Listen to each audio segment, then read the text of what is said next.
Bismillahirrahmanirrahim. Assalamualaikum warahmatullahi wabarakatuh. Saya Afan Alfaris dari kelompok 2 kelas PAI 4A. Di sini saya akan menjawab pertanyaan-pertanyaan yang telah dikirimkan dari teman-teman di Google Classroom. Oke, langsung saja. Untuk pertanyaan yang pertama dari Ilmida Nur Anggraini. Assalamualaikum warahmatullahi wabarakatuh. Waalaikumsalam. Saya Ilmida Nur Anggraini, izin ingin bertanya. Dalam kandungan hadis riwayat Muslim nomor 1015, adapun beberapa pokok kandungan antara lain nomor 10. Dalam hadis terdapat sebagian sebab-sebab dikabulkannya doa, yaitu antara lain perjalanan jauh, kondisi yang bersahaja dalam pakaian dan penampilan, dalam keadaan kusut dan berdebu, mengangkat kedua tangan ke langit, meratap dalam berdoa, keinginan kuat dalam permintaan, mengkonsumsi makanan, minuman, dan pakaian dengan sesuatu yang halal. Pertanyaannya, apakah diperbolehkan jika kita berdoa pada waktu hujan untuk mendoakan orang yang kita benci? Mohon penjelasannya. Oke. Yang pertama, dari poin yang saya tangkap, bolehkah kita berdoa di waktu hujan? Jadi untuk waktu kita berdoa itu tidak harus selalu pada waktu seperti selesai sholat, dalam sholat, itu tidak. Jika kita ingin berdoa pada waktu hujan itu diperbolehkan. Akan tetapi itu berdoanya tetap kepada Allah Subhanahu wa Ta'ala. Yang dilarang itu adalah ketika ketika sedang hujan kita berdoa kepada hujan tersebut, itu adalah perbuatan yang musyrik. Kemudian mendoakan orang yang kita benci. Menurut pemahaman saya, untuk mendoakan orang yang kita benci itu ada dua tipe, ada dua model. Model yang pertama adalah mendoakan orang yang kita benci agar mendapatkan hidayah dari Allah Subhanahu wa Ta'ala, dan itu boleh dan bahkan dibenarkan. Kalau tipe yang kedua itu adalah mendoakan orang yang kita benci agar terkena musibah atau azab. Nah, itu yang tidak diperbolehkan. Meskipun kita dalam keadaan yang darurat atau dalam keadaan yang terdesak, kita sebaiknya jangan mendoakan orang itu yang jelek. Karena sebagaimana yang kita ketahui, jika banyak orang yang mengatakan jika kita mendoakan orang itu dengan keburukan, maka keburukan itu sendiri akan kembali kepada kita. Akan tetapi jika kita selalu bersabar untuk mendoakan orang yang meskipun itu kita benci, kita mendoakan yang baik-baik, semoga dia diberi hidayah, diberi kemampuan berpikir agar bertobat, itu insya Allah itu akan bermanfaat juga kepada kita. Kemudian pertanyaan yang kedua dari Sofi Maitasari. Saya izin bertanya, bagaimana hukumnya jika seseorang memakan binatang yang haram karena terdesak tidak ada makanan lagi? Jadi ketika kita dalam keadaan terdesak, misalnya kita dalam hutan atau dalam hutan yang sedang kebakaran, kita tidak bisa mencari makanan yang kita anggap layak seperti tumbuh-tumbuhan atau jamur atau sayuran atau bahkan daging. Itu tidak ada, yang ada hanya babi, anjing atau makanan-makanan yang secara syar'i itu diharamkan. Ketika kita dalam keadaan darurat seperti ini, kita diperbolehkan, akan tetapi dalam memakannya kita ada takaran-takarannya. Takarannya adalah ketika memakan itu kita tidak boleh sampai kenyang, tapi kita hanya diperbolehkan makan itu hanya secukupnya saja, sekiranya dapat menjaga kelangsungan hidup kita. Jika nanti dalam kita makan itu ada makanan yang halal hukumnya, kita harus berhenti untuk makan yang haram itu meskipun kita sedang memakannya. Kemudian untuk syarat yang kedua, kita tidak boleh menikmati hidangan yang haram itu. Jadi ketika kita menikmati, otomatis kita akan khilaf atau akan menghabiskan makanan itu, dan itu tidak diperbolehkan.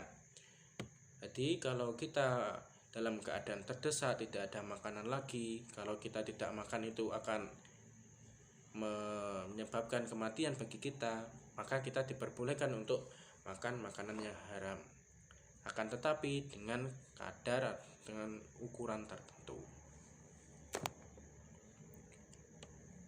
Kemudian pertanyaan dari Amalia Rizky Lailatul Khilwa. Saya izin bertanya. Di dalam makalah halaman 4 surat Al-Luqman ayat 27 pada baris pertama berbunyi, dan seandainya pohon-pohon di bumi menjadi pena dan lautan menjadi tinta. Jelaskan maksud ataupun makna dari ayat tersebut. Jadi pada ayat yang digarisbawahi oleh Amalia ini itu membuktikan bahwa dengan seluruh pohon dan lautan yang ada di dunia ini itu masih belum cukup untuk menuliskan ilmu-ilmu dari Allah Subhanahu wa taala. Kemudian untuk kaitannya dengan hadis riwayat Muslim nomor 1015 ini adalah ayat ini menunjukkan bahwa Allah Subhanahu wa taala itu Maha baik dan Allah Subhanahu wa taala juga menyukai hal yang baik-baik. Kemudian untuk pertanyaan dari Armaningsi. Saya izin bertanya, di dalam makalah halaman 10 poin yang ketiga, yaitu sesuatu yang didapatkan secara haram akan mempersulit doa dikabulkan, seperti makanan haram, pakaian haram, dan pekerjaan haram. Yang ingin saya tanyakan, bagaimana caranya agar doa kita dikabulkan ketika kita melakukan perbuatan yang haram, seperti yang disebutkan dalam poin tersebut. Jadi gini, ketika kita sudah mengetahui apa saja yang menyebabkan bersulitnya doa, seperti memakan makanan yang haram, memakai pakaian yang haram, ataupun pekerjaan yang haram. Ketika kita sudah mengetahui itu, sebaiknya atau diwajibkan, kalau menurut saya itu diwajibkan kita meninggalkan hal-hal yang haram tersebut. Kalau kita berbicara tentang makanan yang haram, kalau menurut saya jika kita tidak dalam keadaan terdesak, kita sudah pasti bisa menemukan makanan yang halal. Makanan yang halal itu tidak perlu yang mewah, sederhana. Bisa sayuran, bisa tempe, kedelai, yang macam-macam. Itu sederhana saja dan itu sudah halal. Untuk pakaian ini biasanya bagaimana cara kita mendapatkan pakaian itu, atau bagaimana cara kita membeli pakaian itu, apakah dari uang yang halal atau uang yang halal. Kemudian untuk pekerjaan, jika kita menginginkan pekerjaan yang secara syar'i itu halal, itu mudah. Seperti kita berjualan juga bisa, kita ikut kalau di pasar namanya kuli, itu juga bisa. Kalau kita hanya memerlukan uang dengan cara kita bekerja yang haram, itu menurut saya tidak masuk atau tidak bisa tersambung dengan kehidupan.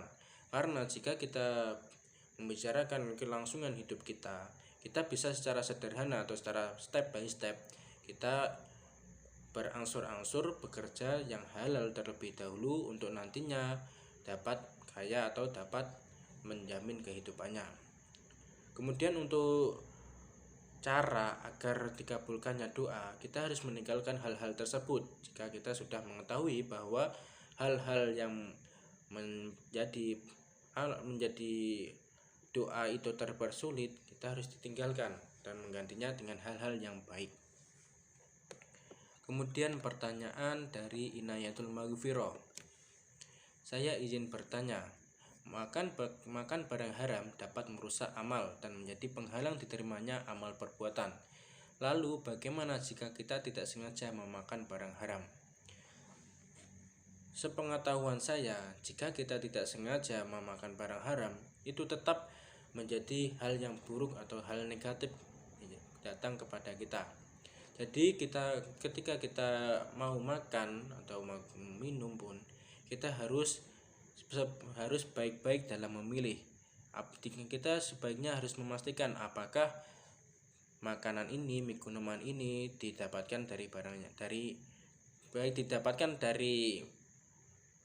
cara yang baik atau bukan, ataupun dari segi makanan yang kita makan, apakah itu halal ataukah haram. Meskipun dalam kehidupan sehari-hari atau kehidupan nyata kita tidak bisa membedakan bagaimana makanan ini diperoleh dengan cara yang halal atau haram, tapi kita harus berusaha. Misalkan ketika kita makan di rumah itu kan pada dasarnya atau pada umumnya kita akan diberikan makanan yang baik-baik, karena orang tua tidak akan memberikan yang buruk-buruk kepada anaknya. Itu kalau di luar keluarga atau di luar rumah itu kemungkinan kita masih bisa untuk memakan barang yang haram. Oleh karena itu kita harus bisa memilih dan memilah apa saja yang akan kita konsumsi, meskipun itu dari orang yang kita kenal. Karena meskipun kita sudah mengenal orang tersebut, kita juga tidak tahu, bukannya kita suudzon, itu tidak, kita tetap husnudzon atau berprasangka baik. Akan tetapi lebih alangkah baiknya jika kita berhati-hati dalam memakan atau meminum untuk kita. Kemudian ada masukan dari Widya Nurtrianingsih. Sebelumnya saya terima kasih. Kan sudah dikatakan kepada Bapak dosen bahwa tidak perlu lagi cover dan kata pengantar. Langsung saja ke bab 1 dan seterusnya. Oke, saya terima kasih lagi ya. Jadi untuk penulisan makalahnya ini ada sedikit miskomunikasi. Jadi pas mau presentasi kita baru mengecek, oh ternyata makalahnya ini ada yang keliru. Sekali lagi saya berterima kasih dan mohon maaf. Lanjut ke pertanyaan yang berikutnya dari Syaiful Ansari Anam. Pada makalah dijelaskan sangat menunjukkan bahwa kondisi berdosa, mengkonsumsi yang haram dan sebagainya sangat dibenci dan tidak diterima serta doanya ditolak ataupun tidak diterima. Nah, lantas para pendosa yang tersesat dan sebagainya berdoa pada siapa? Dan juga sulit pula hubungan kepada Tuhan. Lantas Tuhan menjadi sosok yang menyeramkan dan sosok yang eksklusif dan sulit dicapai. Bagaimana penjelasannya dan bagaimana solusi akan hal tersebut? Jadi untuk para pendosa yang tersesat itu menurut saya kurang tepat ya kalau dikatakan tersesat. Para pendosa bisa dikatakan pendosa jika dia tidak ingat kepada Robnya. Akan tetapi jika pendosa ini mau berdoa atau mengingat Tuhannya atau mengingat Allah Subhanahu wa Ta'ala, itu insya Allah doanya akan didengar. Meski dalam suatu hadis qudsi itu disebutkan di situ bahwa para malaikat itu menghalangi keluh kesah hambanya kepada Allah Subhanahu wa Ta'ala. Tapi di situ dijawab langsung oleh Allah Subhanahu wa Ta'ala bahwa Allah Subhanahu wa Ta'ala itu selalu mendengar keluh kesah dari hambanya. Akan tetapi jika ada hal-hal yang menghalangi terkabulnya doa, itu nanti mengarahnya kepada kita sendiri, apakah kita akan melanjutkan hal-hal tersebut ataupun meninggalkannya. Kalau kita meninggalkan hal-hal yang dapat menghalangi dosa seperti makan makanan yang haram, minuman yang haram, pakaian yang haram, ataupun pekerjaan yang haram tadi, itu nanti kita doanya bisa dikabulkan. Untuk kata-kata yang sangat dibenci dan tidak diterima serta doanya ditolak, itu menurut saya bukan doanya itu ditolak, akan tetapi sudah dikabulkan, tapi dengan sesuatu yang berbeda atau sesuatu yang kita butuhkan. Allah Subhanahu wa Ta'ala itu tidak mengabulkan doa kita sesuai keinginan kita, tapi sesuai kebutuhan kita.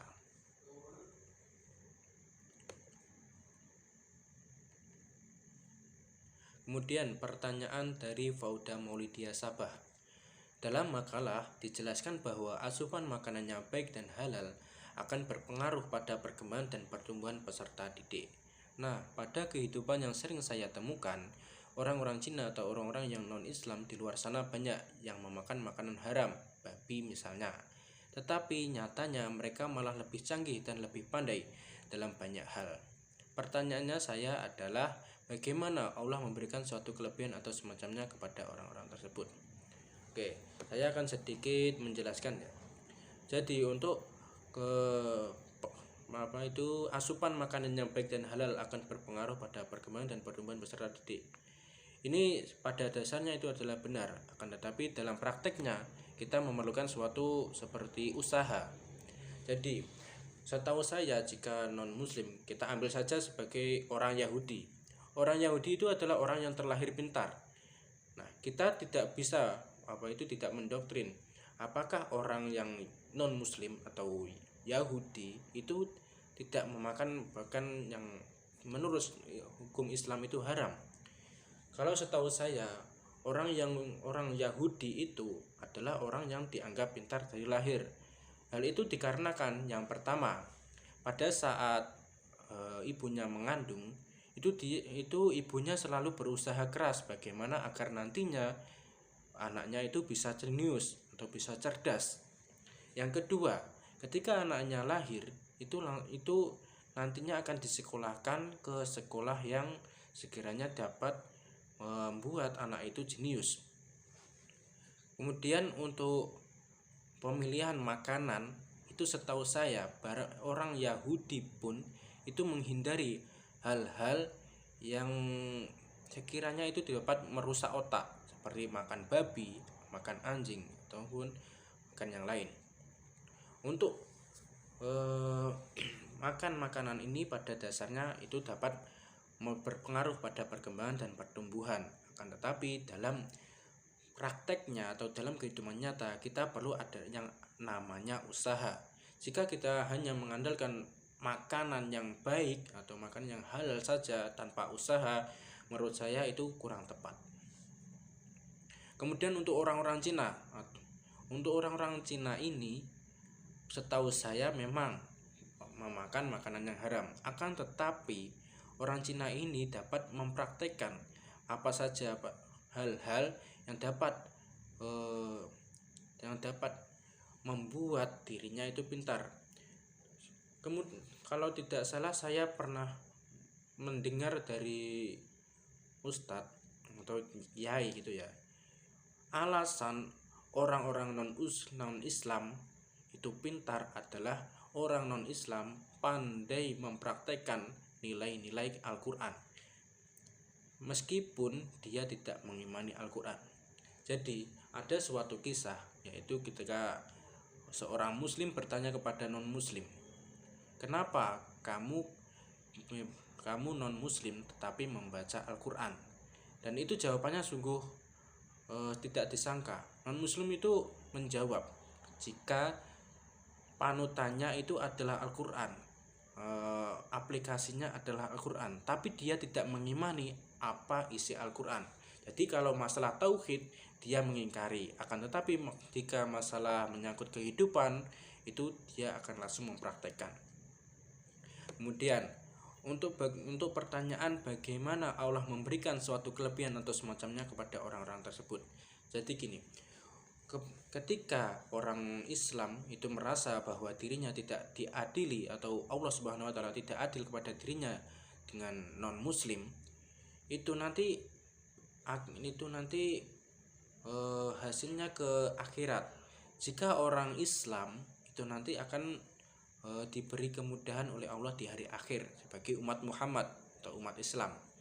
Akan tetapi untuk non muslim ini yang mengingkari Allah itu akan masuk neraka. Jadi jika Allah kasarannya dituntut oleh hambanya, ataupun oleh ciptaannya, kok tidak sama, itu adalah dari hasilnya. Jika orang Islam itu hasilnya nanti di akhirat baru diberikan, dan kemudian untuk orang yang non Islam itu diberikannya di dunia. Jadi sama-sama adil, akan tetapi letak hasilnya itu berbeda. Kemudian pertanyaan dari Lailatul Khairiyah, saya izin bertanya, di makalah disebutkan rambut acak-acakan dan lusuh berdebu karena perjalanan merupakan salah satu terkabulnya doa. Jadi apakah dalam perjalanan itu kita harus dengan rambut acak-acakan dan lusuh untuk berdoa? Jadi pada adab berdoa itu tidak semata-mata harus rambut acak-acakan, lusuh berdebu karena perjalanan. Itu pada saat kita berdoa adalah kesungguhan hati. Meski pada dohiria atau jasmani kita rambut acak-acakan dan lusuh berdebu, tapi alangkah baiknya jika kita berdoa itu dengan pakaian yang bersih. Misalnya pakaian kita berdebu, kita bersihkan dulu. Kalau tidak begitu, kita bisa menggunakan baju ganti. Kemudian untuk karena perjalanan rambut acak-acakan dan lusuh berdebu karena perjalanan merupakan salah satu terkabulnya doa. Oke, dalam perjalanan ini kita harus tahu apakah tujuannya untuk musafir ini untuk fisabilillah atau bukan, atau maksudnya di jalan Allah atau bukan. Jika misalnya dia ingin ke majelis ilmu atau majelis zikir itu sampai rambutnya acak-acakan dan mohon maaf pakaiannya sampai lusuh berdebu, itu menurut saya masih oke. Akan tetapi jika berdoa ya sebaiknya kita bersihkan terlebih dahulu. Kemudian untuk opsi yang kedua itu ketika kita perjalanan, katakanlah dia mau bermaksiat, itu ketika rambutnya acak-acakan, lusuh berdebu, itu bukan merupakan salah satu terkabulnya doa. Kemudian pertanyaan terakhir dari Muhammad Satrianata. Saya izin bertanya.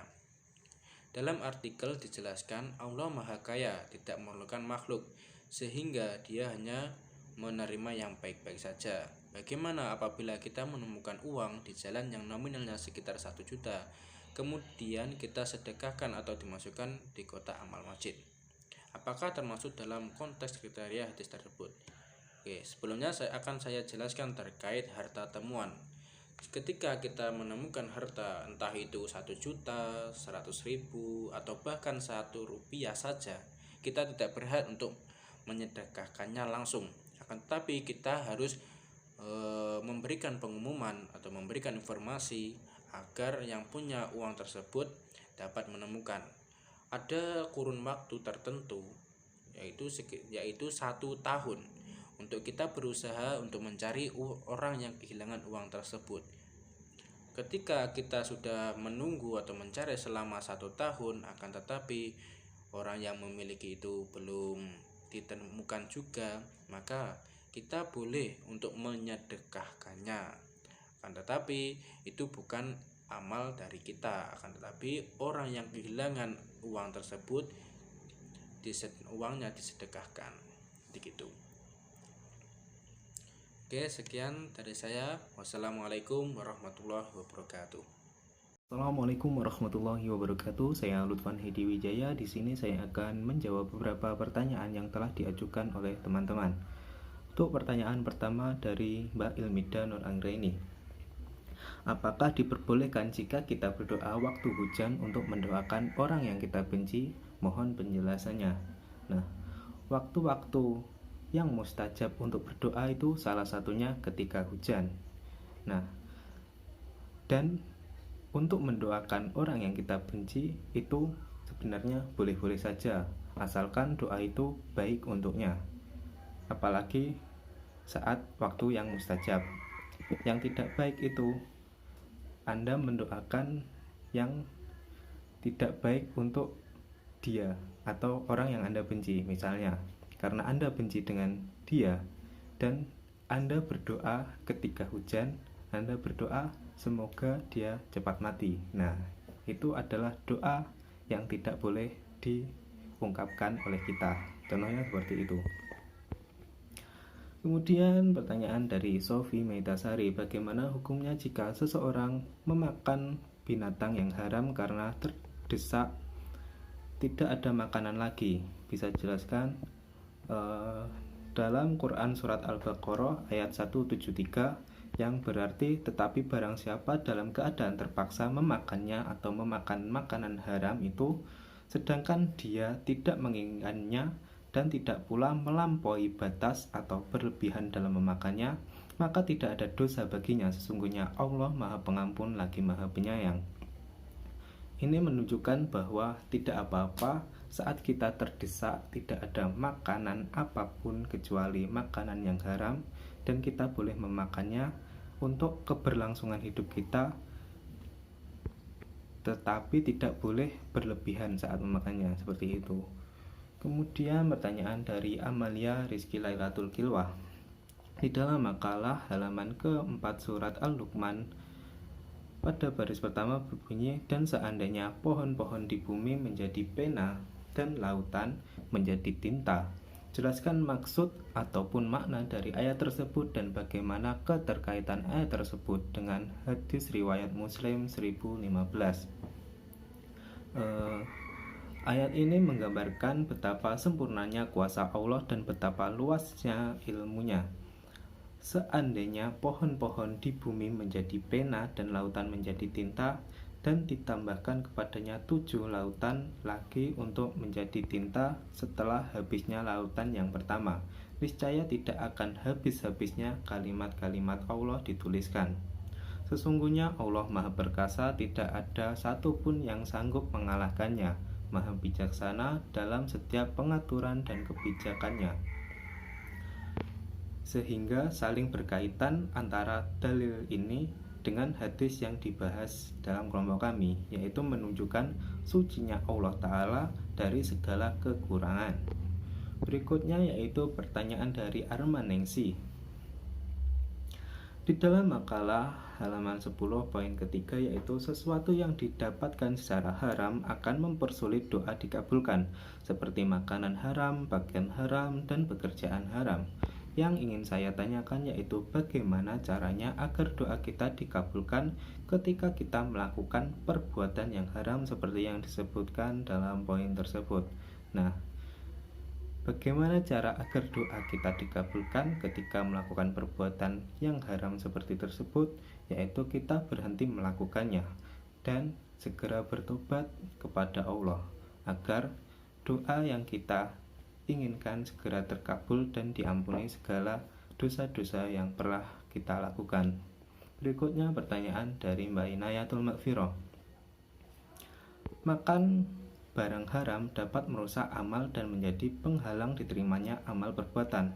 Lalu bagaimana jika kita tidak sengaja memakan barang haram? Mohon penjelasannya. Hampir sama dengan Mbak Arma tadi. Bila kita tidak sengaja dan setelah itu kita tahu bahwa itu adalah sesuatu yang haram, kita berhenti melakukannya dan segera bertobat kepada Allah dan memohon ampun kepadanya. Kemudian pertanyaan dari Mas Saiful Ansori. Pada makalah penjelasan sangat menunjukkan bahwa kondisi berdosa, mengkonsumsi yang haram dan sebagainya sangat dibenci dan tidak diterima, serta doanya ditolak ataupun tidak diterima. Nah, lantas para pendosa, orang tersesat dan sebagainya berdoa pada siapa?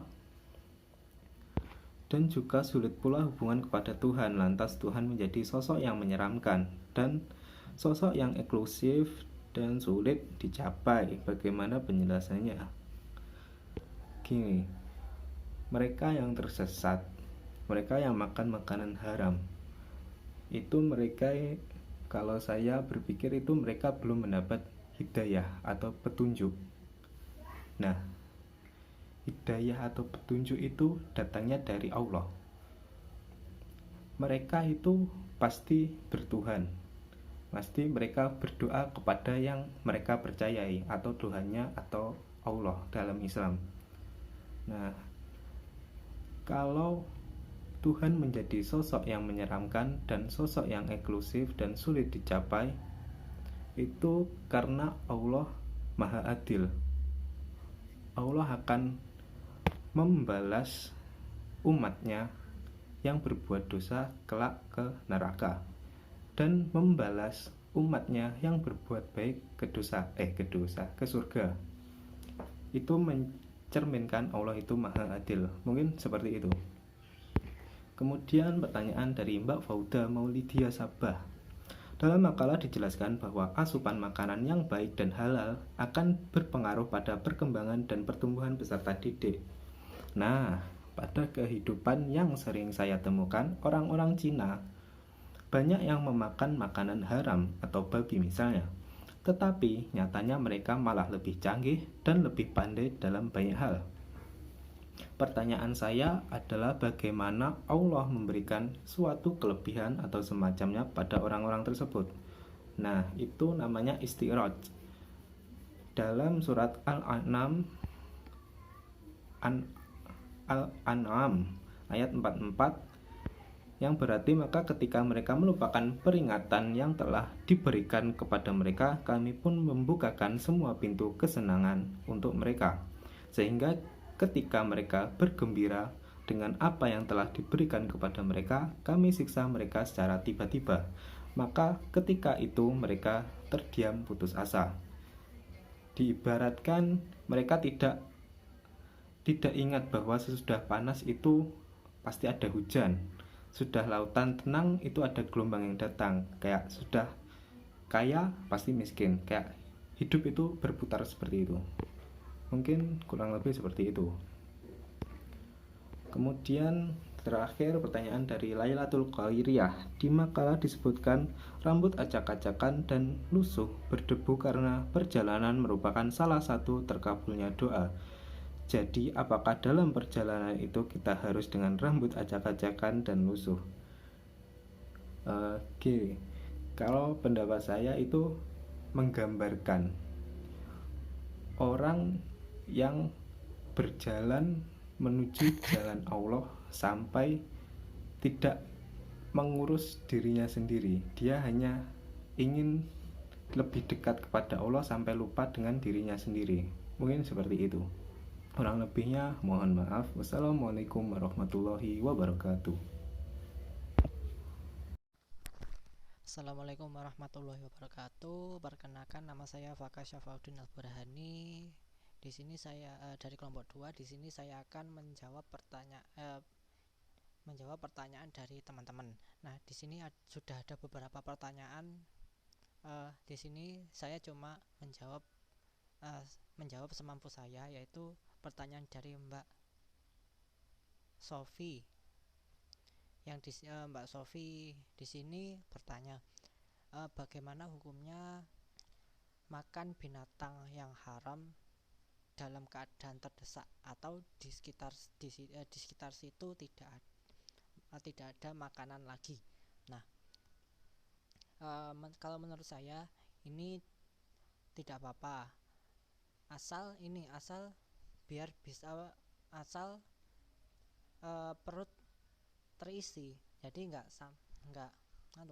jika kita lapar, meskipun di daerah tersebut tidak ada makanan, tetapi hanya ada binatang yang haram, misal siput, itu bisa siput atau bekicot itu tidak apa-apa. Maka mengonsumsi binatang tersebut. Ini kejadian ini sudah sering terjadi di daerah hutan. Nah, di situ kita diharuskan bertahan hidup, nah, atau survival. Nah, di situ jarang sekali ditemukan binatang-binatang yang halal. Bahkan yang paling banyak di situ adalah yang binatang haram, yaitu kalau nggak salah itu yang saya tahu itu ada bekicot atau siput. Nah, kalau kita makan binatang haram, meskipun di sekitar itu tidak ada, nggak apa-apa, dilanjut aja. Nah, itu kalau menurut saya. Itu tadi dari saya. Sekian, wassalamualaikum warahmatullahi wabarakatuh.